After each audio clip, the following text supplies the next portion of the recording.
Hello students, welcome back to Jatin chemistry channel. ફરીથી આપનું સ્વાગત છે. ધોરણ 12નું સેકન્ડ ચેપ્ટર દ્રાવણો ચાલી રહ્યું છે. આપણે હવે સેશન નંબર 9 ઉપર આવી ગયા છે અને ખૂબ જ અગત્યનો ટોપિક આ ચેપ્ટરને રિલેટેડ હેનરીનો નિયમ આપણે ભણવા જઈ રહ્યા છીએ. હેનરીનો નિયમ વાયુની પ્રવાહીમાં દ્રાવ્યતાને રિલેટેડ છે. તો ચલો શરૂ કરીએ. ફરીથી નોટબુક બનાવવા માંડીએ આપણે. હવે આપણે આ ચેપ્ટરમાં છે ને ટોટલ 6 મોટા મોટા નિયમો ભણવાના છે. એનું પહેલાં હું તમને એક નાની એવી સમજૂતી સહિત લિસ્ટ આપી દઉં છું, બરાબર. જેનો પહેલો અધ્યાય આપણે રહેશે હેનરીનો નિયમ. એટલે કે સૌથી પહેલાં આપણે હેનરીનો નિયમ ભણવાના છીએ, જે આ સેશનમાં છે. તમે ખાસ યાદ રાખજો કે હેનરીનો નિયમ શું દર્શાવે છે. તે વાયુની પ્રવાહીમાં દ્રાવ્યતા દર્શાવે છે. પ્રવાહીની અંદર વાયુને ઓગાળો ને, યાદ રાખજો સોડા વોટર. તમે થમ્સઅપ યાદ રાખજો, ખાલી આ નિયમ થમ્સઅપ એટલે કે હેનરીનો નિયમ થાય. ચલો આના પછી આપણે ભણશું રાઉલ્ટનો નિયમ. રાઉલ્ટનો નિયમ છે ને એના એકચ્યુઅલી બે પ્રકાર પડશે. એનો પહેલો પ્રકાર પડશે ઘનની પ્રવાહીમાં દ્રાવ્યતા, એટલે કે પ્રવાહી પદાર્થની અંદર ઘન પદાર્થને ઓગાળી નાખો એવી દ્રાવ્યતા, બરાબર. અને એનો બીજો એક પ્રકાર છે, મતલબ રાઉલ્ટનો નિયમ બીજો પણ છે, જે છે પ્રવાહીની પ્રવાહીમાં દ્રાવ્યતા. કોઈ પણ પ્રવાહીને બીજા પ્રવાહીમાં ઓગાળીએ એની. તો આ ત્રણ મોટા મોટા નિયમો છે અને એના સૂત્રો ઉપરથી દાખલા બહુ ડિટેલમાં આપણે આ ભણવું પડશે.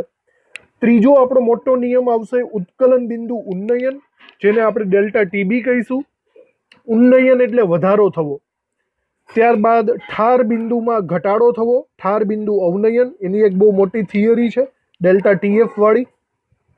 પછી આવશે અભિસરણ દબાણ પાઈ, અને છેલ્લે હજી એક નિયમ આવશે વોન્ટ ઓફ અવયવનો, બરાબર. આટલા મોટા મોટા નિયમો અને એને રિલેટેડ દાખલા આપણે ગણવાના છે. તો હાલ પૂરતું આપણે ચાલુ કરવાનું છે હેનરીનો નિયમ. અને હેનરીનો નિયમ વાયુની પ્રવાહીમાં દ્રાવ્યતા છે. હેનરીનો નિયમ વાયુની પ્રવાહીમાં દ્રાવ્યતા ઉપર છે. તો આપણે આગળના સેશનમાં શું વાત થઈ હતી કે વાયુની પ્રવાહીમાં દ્રાવ્યતામાં આપણે એવી વાત થઈ હતી દબાણની અસરની. આપણે એમ કીધું હતું કે જેટલું દબાણ તમે વધારે આપશો એટલી એની દ્રાવ્યતા વધશે. યાદ આવે છે ને, બરાબર. તો એ આગળના સેશનની અંદર જ આપણે વાતચીત તો થઈ ચૂકી છે. તો બસ એ જ વસ્તુને અહીંયા લખવાનું છે. તો હેનરીએ આના ઉપર સંશોધનો કરીને એવું પુરવાર કરી દીધું કે વાયુની દ્રાવ્યતા એ દબાણના સમપ્રમાણમાં થાય, વધે વધે, ઘટે ઘટે. તો બસ આ એક સિમ્પલ એવો નિયમ, એને હેનરીનો નિયમ તરીકે ઓળખવામાં આવે છે, જે દ્રાવ્યતા ચલે છે દબાણ એવું સૂચવે છે, બરાબર. ચલો લખી નાખીએ. તો આપણે લખીએ અચળ તાપમાને પ્રવાહીમાં વાયુની દ્રાવ્યતા દ્રાવણની સપાટી પર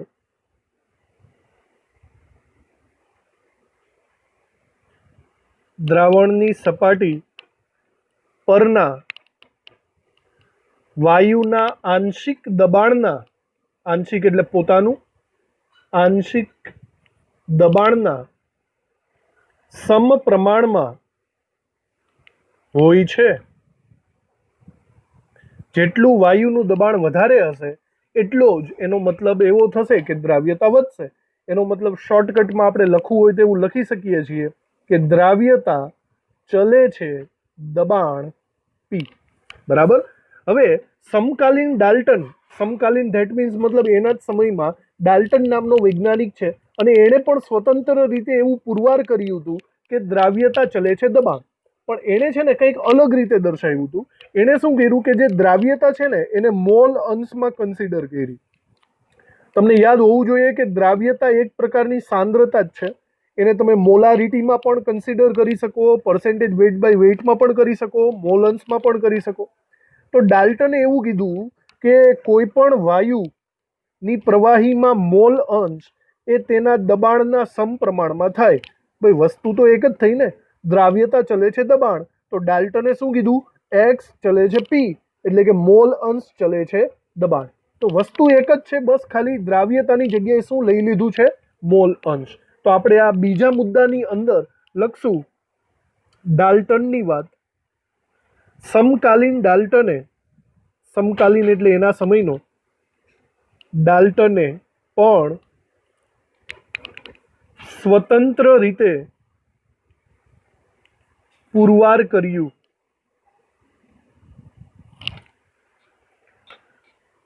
કે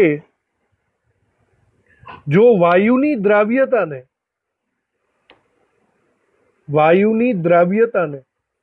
મોલ અંશ એટલે કે કેપિટલ એક્સ માં લઈએ તો આપણને એક સંબંધ મળશે જે છે પી ચલે છે એક્સ. દબાણ એ મોલ અંશના સમપ્રમાણમાં હોય છે. બરાબર. હવે જો તમે અહીંયા સમપ્રમાણતાની નિશાની દૂર કરશો તો તમારે અહીંયા સમપ્રમાણતાની નિશાની દૂર કરો તો કોઈ અચળાંક મૂકવો પડે, અને અહીંયા આવે છે એક નવો અચળાંક જેને આપણે કહીશું કે એચ. આ કે એચને આપણે ઓળખવાના છીએ હેનરીના અચળાંકથી. તો સૌથી પહેલાં તો આ આપણા માટે એક અગત્યનું સૂત્ર થઈ ગયું છે. બરાબર, જેને આપણે બરાબર દાખલાઓમાં યાદ રાખવાનું રહેશે. પી is equal to k h into x. બરાબર, દાખલાઓ માટે ખૂબ જ અગત્યનું સૂત્ર આ છે. હવે આપણે થોડાક કેએચની માહિતી લઈ લઈએ. બરાબર, અહીંયા જે કેએચ કીધેલું છે હેનરીનો અચળાંક, એના વિશે થોડીક માહિતી લઈ લઈએ કે જ્યાં કેએચ એકચ્યુઅલી છે કોણ એ સમજીએ આપણે. કેએચ વિશે જે આપણે અગત્યની વાતો લખશું એ આપણને એમસીક્યુ રિલેટેડ મદદરૂપ થશે. કેએચને રિલેટેડ અમુક અગત્યની વાતો આપણે લખીએ. સૌથી પહેલાં તો કેએચનું નામ થશે હેનરીનો અચળાંક. બરાબર, કેએચ એ હેનરીનો અચળાંક છે. બીજી વાત, એનો એકમ લખીએ. કેએચનો એકમ બાર થશે. જુઓ કઈ રીતે, તમે વિચારો. સૂત્ર શું છે આપણું? સૂત્ર છે P is equal to KH into X. આમાં વિચારો તો પીનો એકમ શું થાય? 12. એક્સનો એકમ શું થાય? એકચ્યુઅલી એક્સનો કોઈ એકમ હોતો જ નથી, આ એકમ રહિત છે. ખબર પડી ગઈ? તો ઓવરઓલ જો તમે આને કાઢી નાખો તો તમે કહી શકો છો કે કેએચનો એકમ ડાયરેક્ટલી શું થશે? 12. એમસીક્યુમાં આવશે, બરાબર યાદ રાખજો. કેએચનો એકમ 12 છે. બરાબર. બીજી અમુક વાતો લખીએ આપણે. જુદા જુદા વાયુ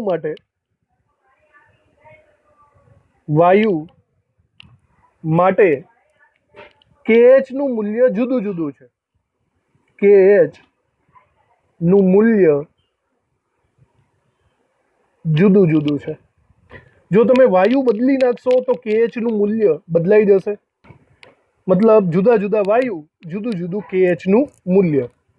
લાસ્ટ એક વાત છે કે એનું મૂલ્ય કઈ રીતે મળે. જો તમારે કેએચ નું મૂલ્ય મેળવવું હોય ને તો તમારે એક આલેખ દોરવો પડે પી વિરુદ્ધ મોલ અંશનો. આ પી વિરુદ્ધ મોલ અંશના આલેખમાં જે ઢાળ હશે, ઢાળ એની વેલ્યુ કેએચ જેટલી થાય. હું તમને આ બરાબર રીતના સમજાવું કારણ કે આ વસ્તુ તમને એમસીક્યુમાં ઘણી બધી વખત આવી શકે છે. આપણે છે ને નોર્મલી મેથેમેટિકલ ભાષામાં એક સૂત્ર આવે છે y is equal to mx plus c. અમુક લોકો જાણતા હશે. બરાબર, ફિઝિક્સમાં અને મેથેમેટિકલ સ્ટેપમાં આવે છે. હવે જો તમે આનો કોઈ આલેખ બનાવો, આલેખ જેની અંદર વાય અક્ષ ઉપર વાય, એક્સ અક્ષ ઉપર એક્સ મૂકી દો ને તો જે એમ છે ને એ ઢાળ થશે અને સી છે તે આંતરછેદ થશે. આંતરછેદનો મતલબ એવો થાય કે 0 થી લઈને વાય અક્ષ ઉપર સુધીનું અમુક અંતર. બરાબર, તો આવી રીતના કંઈક આલેખ મળે અને આ જે આલેખ મળે છે એનો આ ભાગ આંતરછેદ કહેવાય. મતલબ આની વેલ્યુ કેટલી થશે? સી થશે. અને જો તમે આ લીટીનો ઢાળ બનાવો તો આને આપણે કહીશું એમ. તો આવી એક મેથડ બરાબર યાદ રાખવાની, y is equal to mx plus c ને રિલેટેડ. તમે વિચારો આ મેથડ આપણે અહીંયા હેનરીના નિયમમાં પણ વાપરી શકીએ છીએ. હેનરીનો નિયમ, ચલો હેનરીના નિયમમાં આપણે આવું લખતા હતા p is equal to k h into x. હવે તમે વિચારો આ સૂત્રને આપણે y is equal to mx plus c પ્રમાણે લખીએ તો y is equal to m x plus c. તમે એવું વિચારો કે અહીંયા પ્લસ 0 છે, સમજાય ને? તો આવી રીતના તમે આને કન્વર્ટ કરી શકો છો. હવે જો તમે એનો આલેખ દોરો, તમે એનો આલેખ દોરશો તો વાય અક્ષ ઉપર તમારે શું રાખવું પડશે? દબાણ રાખવું પડશે. એક્સ અક્ષ ઉપર મોલ અંશ રાખવા પડશે. તો બોલો એનો આંતરછેદ કેટલો થાય? 0. આંતરછેદ 0, ધેટ મીન્સ એ સેન્ટરમાંથી પાસ થશે. સમજાય છે? આવી રીતે સીધી લીટીમાં સીધી રેખાનું સમીકરણ છે. અને જો એનો ઢાળ બનાવશો, ઢાળ, સમજી ગયા? તો ઢાળ કેટલો બનશે? KH. આવી રીતે સીધી રેખાના સમીકરણ ઉપરથી ઢાળ બરાબર KH પોસિબલ બને છે. ચલો આપણે એનો આલેખ પણ દોરવો પડશે બરાબર રીતે. તો વાય અક્ષ દોરી નાખો, એક્સ અક્ષ દોરી નાખો. હમણાં કીધું એમ વાય અક્ષ ઉપર તમારે દબાણ અને એક્સ અક્ષ ઉપર તમારે મોલ અંશ લેવાના રહેશે. જો આ આલેખ દોરશો તો તમને સીધી રેખાનો આલેખ મળશે. બરાબર? સીધી રેખાના આલેખમાં જે ઢાળ હશે એ ઢાળનું મૂલ્ય આપણને કેટલું મળશે? KH જેટલું. તો આ આલેખ બરાબર રીતે યાદ રાખવો, KH નું મૂલ્ય ઢાળ ઉપરથી મળશે. ચલો નેક્સ્ટ આપણે તાપમાન અને KH વચ્ચેનો સંબંધ જોઈએ. મારે એ જાણવું છે તાપમાનમાં વધઘટ થાય તો KH માં શું થાય? તો પહેલી વસ્તુ વિચારો, આપણે અહીંયા વાયુની વાત કરીએ છીએ, વાયુની દ્રાવ્યતાની વાત કરીએ છીએ. હમણાં આપણે પરિબળોમાં એવું ભણ્યા હતા કે જ્યારે તાપમાન વધારો, ટેમ્પરેચર વધારશો ત્યારે તેની દ્રાવ્યતા વધશે. ભાઈ દ્રાવ્યતા એટલે હવે હું શું બોલી શકું છું? મોલ અંશ એના વધી જશે. બરાબર? હવે વિચારો સૂત્ર શું છે આપણી પાસે? સૂત્ર છે આપણું P = KH × X. તમે વિચારો શાંતિથી કે જો તમે x વધારશો તો KH કેવો થાય? જો x વધારો તો ઇનડાયરેક્ટલી KH કેવો થશે? વધે કે ઘટે?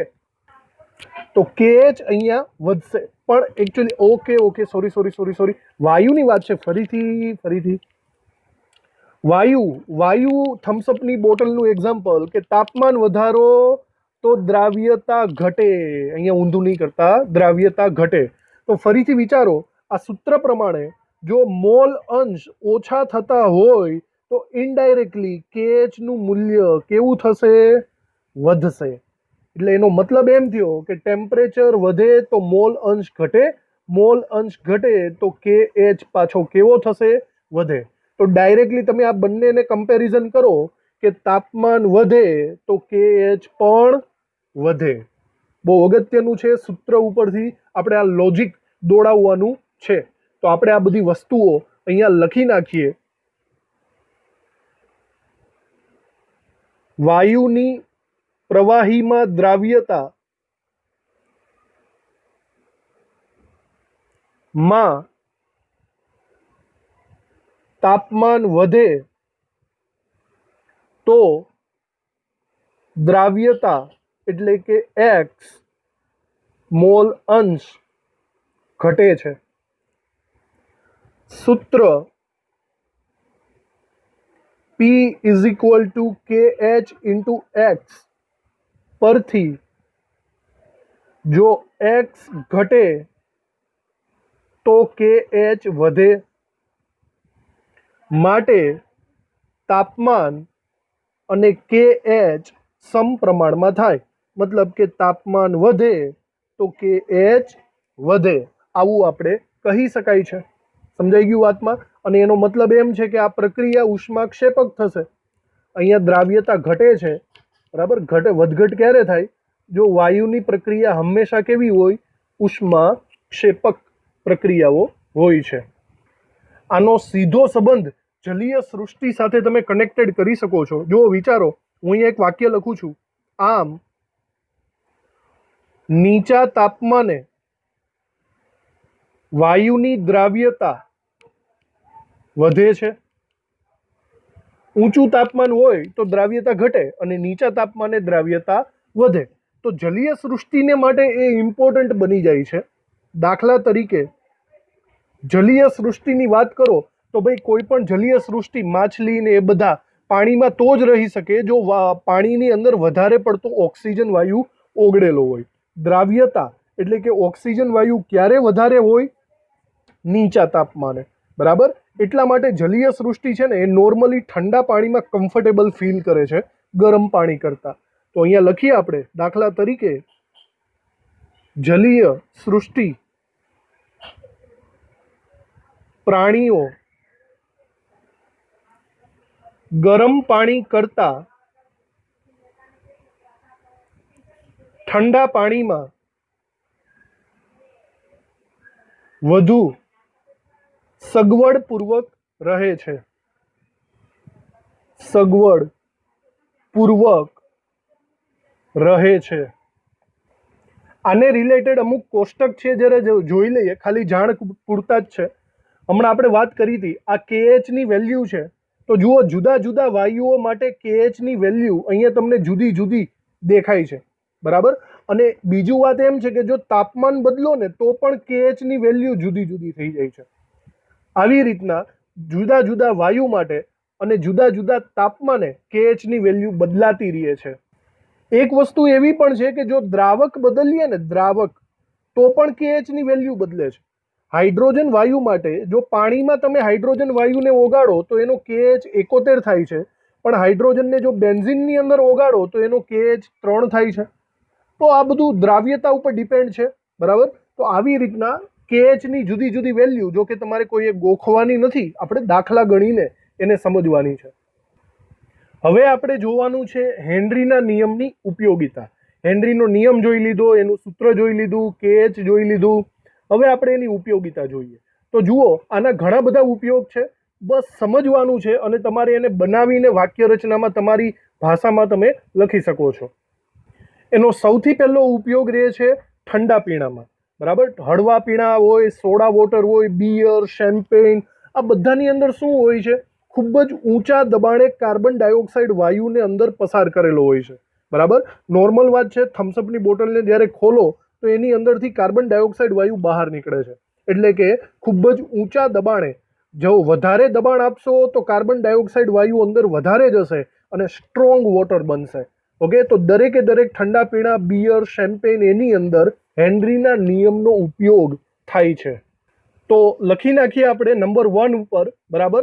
એમાં આપણે લખીએ હળવા પીણા, સોડા વોટર, બિયર, શેમ્પેન વગેરેમાં કાર્બન ડાયોક્સાઇડની સાંદ્રતા વધારવા માટે તેને ઊંચા દબાણે ભરીને બંધ કરાય છે. ઓકે, આ આપણું પહેલું એક્ઝામ્પલ થઈ ગયું. હવે જોઈએ આપણે સેકન્ડ એક્ઝામ્પલ, જે આપણા શ્વસન તંત્ર અને મનુષ્યને રિલેટેડ છે. જુઓ, હેનરીનો નિયમ આપણા શરીરમાં કેવી રીતે લાગુ પડે, બહુ ડિટેલમાં સમજવા જેવી વાત છે. આપણે વિચારો કે આપણે જ્યારે શ્વાસ લઈએ છીએ ત્યારે આપણા ફેફસાની અંદર હવા જાય છે. આપણા ફેફસાની અંદર જ્યારે હવા આ રીતના અંદર જશે, બરાબર, ત્યારે આપણા ફેફસાની સિસ્ટમ એવી છે કે અંદર વાયુ છે ને ગોળ ગોળ ગોળ ગોળ વગોવાય છે. ફેફસા છિદ્રાળુ રચના ધરાવતા હોય છે, એવું આપણે સાંભળેલું જ છે. આના કારણે શું થાય છે, અંદર જે હવા છે ને એ એકદમ દબાણપૂર્વક, પ્રેશરપૂર્વક અંદર ગોળ ગોળ ગોળ ગોળ ફરશે. અને એનું મતલબ એમ થયો કે દબાણ વધે તો એની દ્રાવ્યતા પણ વધે. એનો મતલબ આ જે વાયુ છે ને, આપણો ઓક્સિજન વાયુ, એ ફેફસાની અંદર શ્વાસમાં એટલે કે લોહીમાં વધારે પડતો ઓગળી જશે. આવું રક્ત વધારે પડતું ઓક્સિજન વાળું થઈ જશે. અને તમે શબ્દ સાંભળ્યો હશે, ઓક્સી હિમોગ્લોબિન સંકીર્ણ બનાવે, યાદ છે ને? હવે શું થાય સાંભળજો, આ જે વધારે પડતા ઓક્સિજન વાળું લોહી છે ને એ હૃદયમાં આવશે. વિચારો, હૃદયમાં આવે તો હૃદયનું કામ શું છે? પંપ કરવાનું. હૃદયનું કામ જે પંપ કરવાનું છે એના કારણે આપણું લોહી આખા શરીરમાં બધી જગ્યાએ ફરી વળે છે, બરાબર. અને દરેકે દરેક અંગમાં ચાલ્યું જાય છે. હવે તમે વિચારો, આવું લોહી જ્યારે આપણા કોઈ અંગમાં ચાલ્યું જાય, દાખલા તરીકે હાથ પાસે આપણું આ લોહી, આવું ઓક્સિજન વાળું લોહી આવી ગયું. તમે વિચારો કે અહીંયા ઓક્સિજન વાળું લોહી આવી ગયું છે, તો શું અહીંયા હવે પહેલા જેટલું દબાણ છે, ફેફસામાં જે વધારે દબાણ હતું એવું દબાણ તો હવે નથી ને? તો એનો મતલબ એમ થયો કે દબાણ ઓછું થઈ ગયું. ફરીથી વિચારો, દબાણ ઘટે તો દ્રાવ્યતા ઘટે. તો એનો મતલબ એવો થયો કે અહીંયા જે ઓક્સિજન વાયુ ઓગળેલો હતો ને એ બહાર નીકળવા માંડ્યો. લોહીની બહાર નીકળવા માંડ્યો, અને જેવો એ લોહીની બહાર નીકળી જાય એટલે એની આજુબાજુ આવેલા કોષો હોય, પેશી હોય, એ બધાને એ મળી જશે. અને આ કોષો પેશીને ઓક્સિજન મળે તો એની જૈવિક ક્રિયાઓ, ક્રેબ્સ ચક્ર, શક્તિ, એનર્જી, એટીપી વગેરે વગેરે કામકાજ ચાલ્યા રાખે. તો કહેવાનો મતલબ આખા શરીરમાં ઓક્સિજન પહોંચાડવાનું કામ આ હેનરીના નિયમને આધીન થયું. ઓકે, તો બરાબર સમજજો. ફેફસાની અંદર દબાણ વધે તો દ્રાવ્યતા વધે, અને અન્ય અંગોમાં દબાણ ઘટે તો દ્રાવ્યતા ઘટે, જે આપણે એમ કહી શકીએ કે હેનરીના નિયમને રિલેટેડ છે. તો આપણે આ સેકન્ડ વસ્તુ મુદ્દો લખી નાખીએ. ફેફસામાં હવાનું ઊંચું દબાણ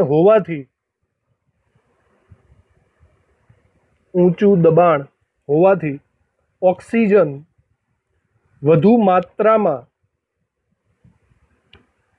રક્તમાં દ્રાવ્ય થઈ ઓક્સિહિમોગ્લોબિન સંકીર્ણ બનાવે છે. સંકીર્ણનું નામ ખાસ યાદ રાખજો. આ જ રક્ત અન્ય અંગો તરફ જાય ત્યારે ત્યાં સ્નાયુઓમાં દબાણ ઘટી જવાથી દ્રાવ્યતા ઘટે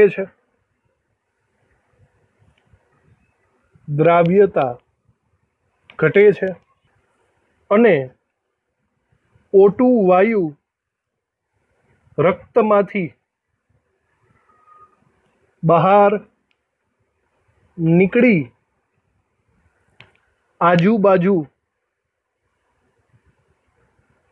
આજુબાજુના કોષોને શક્તિ પૂરી પાડે છે, એટીપી પૂરી પાડે છે. બરાબર. બહુ લાંબો મુદ્દો પણ બહુ અગત્યનો છે. તમારી રીતે પણ તમે તમારી ભાષામાં સમજી વિચારીને લખી શકો છો. હવે આપણે ત્રીજો મુદ્દો સમજીએ, સ્કૂબા ડ્રાઈવરનો. સ્કૂબા ડાઈવર એટલે કે જે મળજીવા છે એ દરિયાની અંદર જતા હોય છે. બરાબર. હવે જુઓ, ધ્યાનથી વિચારજો, અહીંયા હેનરીનો નિયમ કેવી રીતે લાગુ પડે. આ મળજીવા દરિયાની એટલા બધા નીચા હોય છે કે પાણીનું દબાણ એના શરીર ઉપર વધારે પડતું લાગે છે. અને વિચારો, એના શરીર ઉપર, એના લોહી ઉપર વધારે પડતું દબાણ લાગે તો દબાણ વધે તો એકચ્યુઅલી દ્રાવ્યતા કેવી થાય? વધે. તો એના લોહીની અંદર છે ને, એના લોહીની અંદર એ વધારે પડતો ઓક્સિજન વાયુ ઓગળી જાય છે. અને વધારે પડતો ઓક્સિજન વાયુ કે ગમે તે વાયુ ઓગળી જાય તો દ્રાવ્યતા વધે. આ જ સ્કૂબા ડ્રાઈવર જ્યારે પૃથ્વીની સપાટી ઉપર આવશે ત્યારે આનાથી ઊંધું થશે, દબાણ ઘટી જશે. નોર્મલ દબાણે દ્રાવ્યતા પણ ઘટશે. એનો મતલબ લોહીની અંદર ઓગળેલો વાયુ બહાર નીકળશે. અહીંયા છે ને એક પ્રોબ્લેમ થાય છે. પ્રોબ્લેમ એ થાય છે કે નાઇટ્રોજન વાયુના પરપોટા એની સ્નાયુઓમાં ફસાઈ જાય છે. એની કેશ નળીઓ, એના સ્નાયુઓમાં નાઇટ્રોજન વાયુના પરપોટા ફસાઈ જાય, એને બ્લોક કરી દે છે. નોર્મલી આ ખૂબ જ પીડાદાયક અને ખૂબ જ પ્રોબ્લેમેટિકલ વસ્તુ છે, જેને બ્લેન્ડ્સ નામનો રોગ પણ કહે છે. શબ્દ યાદ રાખજો, બ્લેન્ડ્સ નામનો રોગ. નાઇટ્રોજન વાયુના પરપોટા એ સ્નાયુઓને બ્લોક કરી દે છે. તો આવો પ્રોબ્લેમ મોટા ભાગે સ્કૂબા ડ્રાઈવરની અંદર થતો હોય છે. પણ એ પ્રોબ્લેમને દૂર કરવા માટે હાલમાં લેટેસ્ટ હિલિયમ વાયુના સિલિન્ડર વપરાય છે, જેનાથી આ પ્રોબ્લેમ થતો નથી. ઓકે, તો આ ઇમેજિનરી તમે સમજી શકો છો. અહીંયા પણ હેનરીનો નિયમ ખૂબ જ અગત્યનો બને છે. ચલો આ પણ આપણે લખી નાખીએ. સ્કૂબા ડાઈવર દરિયાના ઊંડાણમાં શ્વસન કરે છે ત્યારે ત્યાં દબાણમાં વધારો હોવાથી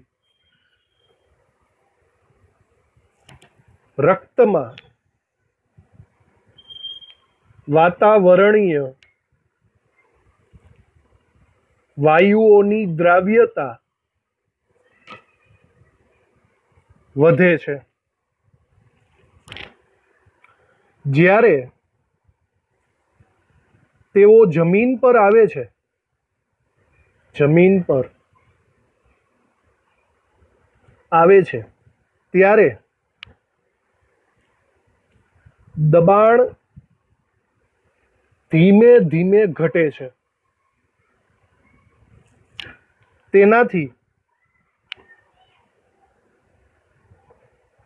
રક્તમાં ઓગળેલા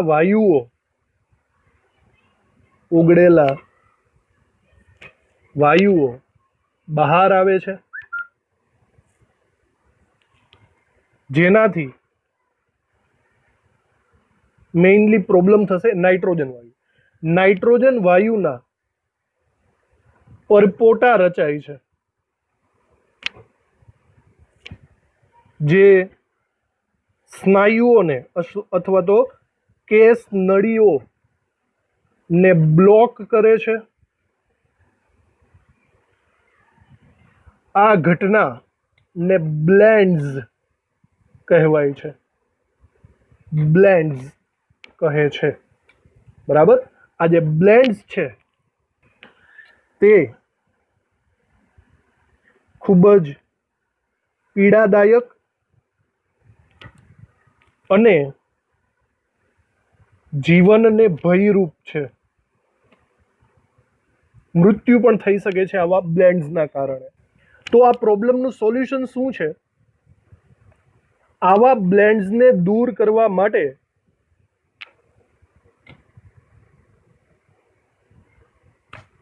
કરવા માટે સ્કુબા ડાઈવર એટલે કે મળજીવા હિલિયમ વડે મંદ કરેલ હવાના સિલિન્ડર વાપરે છે. હવાના સિલિન્ડર વાપરે છે. બરાબર. આ જે હિલિયમ વડે મંદ કરેલ હવાના સિલિન્ડર છે એની અંદર પર્સેન્ટેજ ક્રાઇટેરિયા જુઓ તો 11.7% હિલિયમ આવેલો હોય છે, 56.2% નાઇટ્રોજન વાયુ હોય છે આવા સિલિન્ડરમાં, અને 32.1% ઓક્સિજન વાયુ હોય છે. આ તમારે પર્સેન્ટેજ યાદ રાખવા પડશે, કારણ કે MCQ રિલેટેડ તમને પૂછી શકે છે. તો આજે આખી વાત કરી ત્રીજા મુદ્દામાં, જે બ્લેન્ડ્સની આપણે વાત કરી લીધી. ચલો, ઉપયોગિતાની અંદર આપણે ચોથી ઉપયોગિતાની વાત કરીએ. આ ચોથી ઉપયોગિતા રહે છે પર્વતારોહકો માટે. નોર્મલી પર્વતારોહકો એ પૃથ્વીની સપાટીથી ઘણા બધા ઊંચાઈએ જતા હોય છે. આવી ઊંચાઈ ઉપર, સીધી વાત છે, વાતાવરણનું દબાણ ઓછું હોય. બરાબર.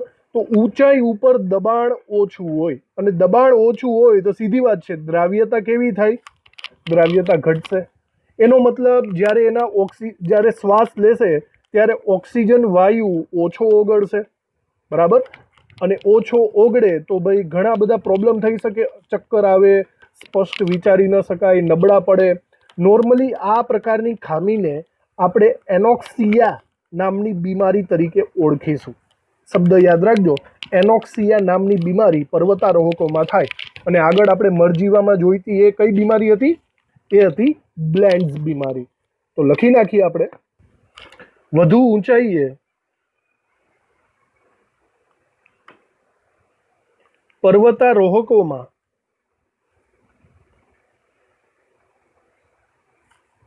દબાણ ઘટવાથી